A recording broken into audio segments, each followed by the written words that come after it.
Assalamualaikum warahmatullahi wabarakatuh. Waalaikumsalam. Sahabat Asifa dimanapun Anda berada, pada kesempatan kali ini di Bincang Ramadan ASQ Podcast, podcastnya Asifa Kolbu. Oke, telah hadir di tengah-tengah kita Ustazah yang fenomenal, Ustazah yang inspiratif, Ustazah yang menjadi pembina rohis di unit SMP, tidak lain dan tidak bukan yaitu Ustazah Hesti. Assalamualaikum Ustazah. Waalaikumsalam Pak Indra, Ustadz Indra. Oke. Gimana Ustazah, sehat? Alhamdulillah. Pak Indra gimana? Alhamdulillah. Alhamdulillah.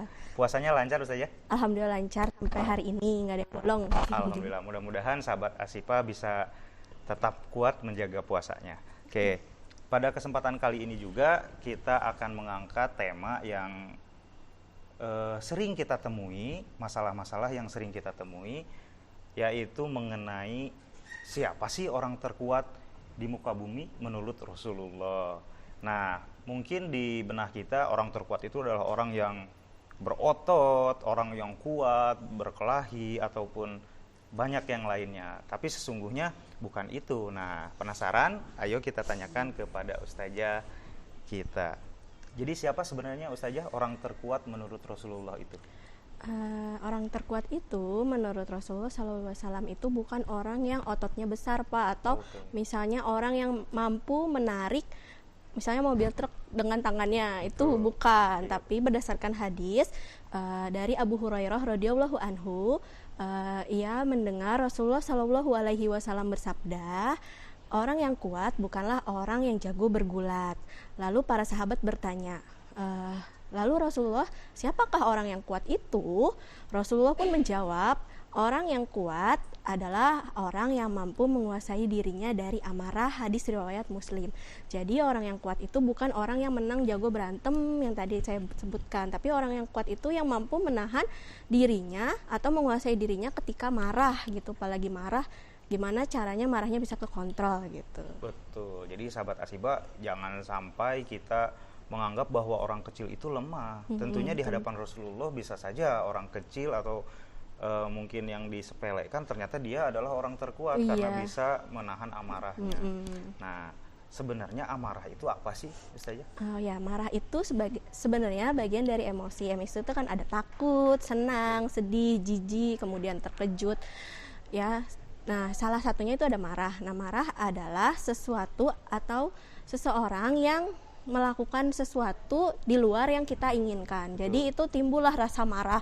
Contoh misalnya ada orang gitu ya, mengambil motor kita. Kita kan otomatis marah dong, atau ada maling yang mengambil motor kita, itu kan marah, atau kitanya jadi nggak senang, nggak suka gitu. Nah, itu adalah marah sendiri Pak. Jadi sesuatu yang tidak kita inginkan terjadi. Di luar kendali mungkin. Iya, di luar kendali. Jadi kalau marah itu datangnya dari setan ya? Iya, marah itu datangnya dari setan atau dapat bisikan dari setan gitu. Oh, betul. Nah, kalau marah sendiri itu pernah saya dengar bahwa marah itu ada tingkatannya ya Ustazah. Iya. Nah, tingkatan-tingkatan marah itu seperti apa Ustazah? Ya, menurut Imam Al-Ghazali, tingkatan marah itu ada 3. Yang pertama, tidak adanya rasa marah sekali atau disebut marah lalai. Nah, ini juga tidak dianjurkan karena apa? Kan kita juga perlu marah ya Pak ya. Misalnya ada sesuatu hal yang diinginkan, kita marah, tapi marahnya dalam batas wajar dan masih bisa dikendalikan. Kalau yang pertama ini tidak dianjurkan karena tidak adanya rasa tegas juga, atau tidak adanya apa sih namanya? Kontrol. Iya, kontrol, atau tidak tegas ya jatuhnya karena dia nggak marah gitu. Terus yang kedua, marah yang wajar atau yang terkontrol. Jadi marah yang di sini tuh marahnya masih sesuai syariat dan tidak melakukan hal-hal di luar yang tidak diinginkan, misalnya malah berkelahi atau membentak atau mencaci gitu. Nah, yang ketiga ini yang tidak dianjurkan juga atau yang dilarang karena marah yang berlebihan. Nah, jadi untuk bisa meredam amarah itu kan banyak nih cara-caranya ya Ustazah. Bisa disampaikan mungkin apa saja sih cara untuk kita bisa meredam amarah kita? Oke, yang pertama bisa dengan membaca ta'awudz gitu ya. A'udzubillahi minasyaitonirrajim.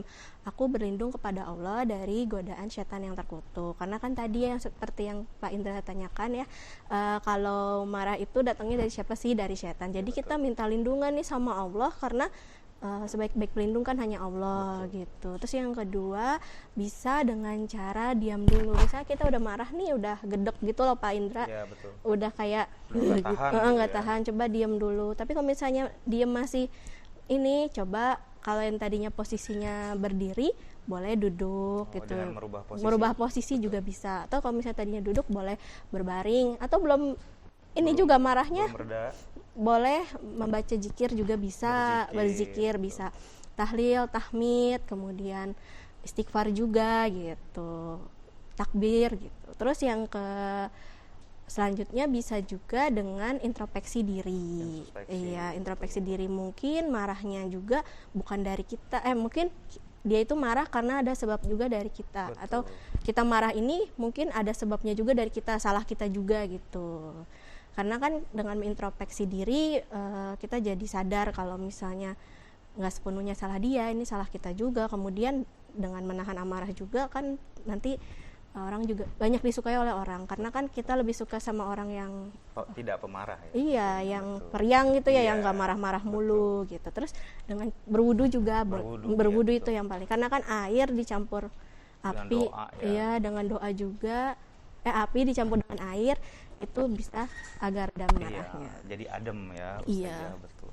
Nah, bahkan dengan amarah kita bisa bermusuhan tuh. Bisa. Banyak nih yang terjadi di sahabat Asyifa, setelah marah bahkan dia tidak tegur sapa nih sampai sehari, 2 hari, 3 hari, bahkan seharusnya itu tidak boleh ya lebih dari 3 hari saja. Iya. Berdasarkan hadis dari Abi Ayyub Al-Ansyari, Rasulullah Shallallahu Alaihi Wasallam bersabda, tidak halal bagi seorang muslim mendiamkan muslim lainnya selama 3 malam. Apabila mereka bertemu, kemudian yang satu berpaling dan yang satu lagi berpaling, yang terbaik bagi keduanya ialah orang yang mengucapkan salam. Hadis riwayat Muslim nomor 2560. Berdasarkan hadis tersebut lebih baik kalau bisa sebelum 3 hari udah maafan gitu. Atau misalnya aku sama Pak Indra nggak mau marahan nih, ya udah deh, daripada nanti lebih dari 3 hari kan nanti yang ada dosa gitu ya, ntar jadi temennya setan juga. Ya udah, aku duluan nih minta maaf ke Pak Indra gitu. Jadi harus ada yang mengalah juga gitu, karena kan lebih baik yang mengucapkan salam atau yang meminta maaf terlebih dahulu. Iya, betul. Jadi jangan nunggu nih dia dulu aja gitu. Iya, nungguin Pak Indra. Justru lebih baik adalah orang yang buru-buru minta maaf ya. Jadi habis ngelakuin salah langsung minta maaf.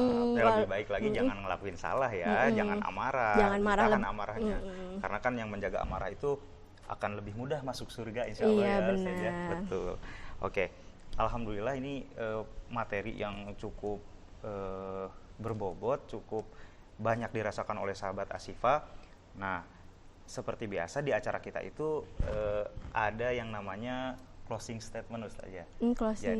Jadi satu kalimat yang bisa menginspirasi sahabat Asyifa agar mereka termotivasi, agar mereka bisa ingat terus nih yang berkaitan dengan amarah tentunya. Silakan Ustazah. Oke, closing. Oke. Sahabat Asyifa ya Pak ya? Betul. Sahabat Asyifa, orang yang kuat adalah orang yang mampu menahan amarah. Dengan menahan amarah, maka bagimu surga. Oke. Masya Allah. Jadi tahanlah amarah untuk menggapai surga. Alhamdulillah kita berada di penghujung acara. Ustazah, terima kasih kepada sahabat Asyifa yang telah setia mengikuti acara Bincang Ramadan SQ Podcastnya Asyifa Kolbu. Wassalamualaikum warahmatullahi wabarakatuh.